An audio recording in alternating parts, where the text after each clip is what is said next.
Në gjithë vendet e botës, kushtetutat e botës, ligjet e botës, edhe në ligjet tona, po të kapësh edhe të kohës zogut, edhe të kohës komunizmit. Kënetat, lagunat, bregdeti, pyjet, lumi janë pronë shtetërore. Tash ti, si na dalin pronar në lagunën e Zvarrnecit dhe në gjithë bregdetin që i kanë dalë, nuk po sjell ndonjë gjë të re, por edhe ju e keni të cek më parë, dhe unë edhe të tjerë, krimi më i madh, mendoj unë që është bërë këtij vendi, fillon me ligjin 7501 që nuk e ka bërë Enver Hoxha këtë krim lidhje me pronën, nuk e ka bërë në skuptim them. Ai i shpronsoi pronarët, por nuk i tjetërsoi, i la pronat aty ku ishin me kadastra me të gjitha.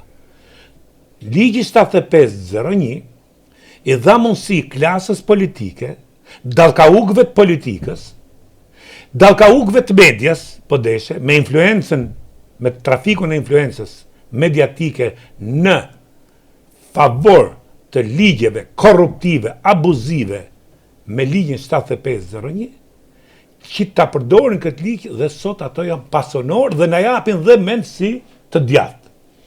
Këtu mund t'jap 100 shembuj sa dush.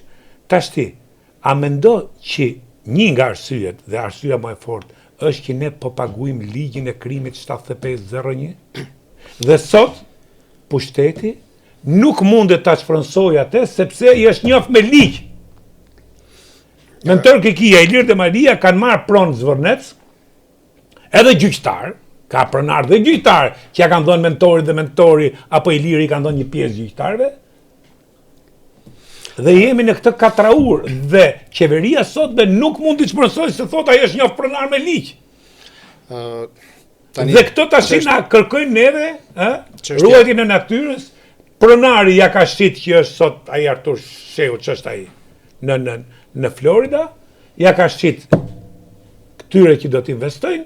Këto që investojnë nuk duhet hyshen sepse ka konflikt, kanë hyrë dhe jemi në këtë katraur e kanë fjalën që mos luajmë gjithë Pons Pilatin, lajm duhet tash dhe i drejtojmë gishtin. Pa dyshim Edi Rama ka përgjegjësitë e veta dhe ka përgjegjësi për korrupsionin, për arrogancën e pushtetit. Për këtë si do e zgjidhim.